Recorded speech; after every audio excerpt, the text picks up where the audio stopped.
Nah, jadi ini kondisi sudah kita buka jok ya. Nah, ini jak sudah terlepas.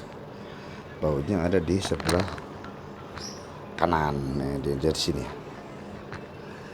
Nah, ternyata timbul bau gosong dari soket dinamo ke modul seperti ini ya.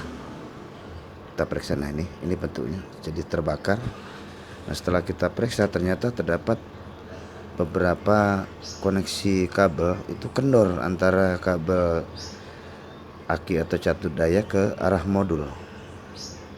Jadi di sini ada 1 2 3 4 5 kabel yang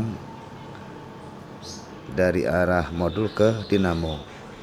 Ini yang kebanyakan terbakar itu daerah sini karena dia tegangan paling gede ya pada speed 1. Nah, ini kebakar ini.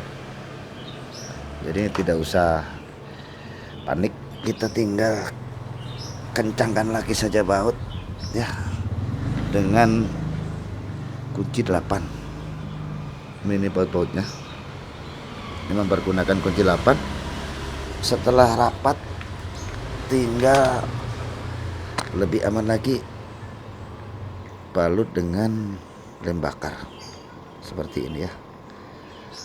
Kita jamin tidak akan goyang. Nah, seperti ini. Dan lebih mudah nanti pada saat melepaskan kembali. Nah, setelah kita coba, ini kita hidupkan lagi.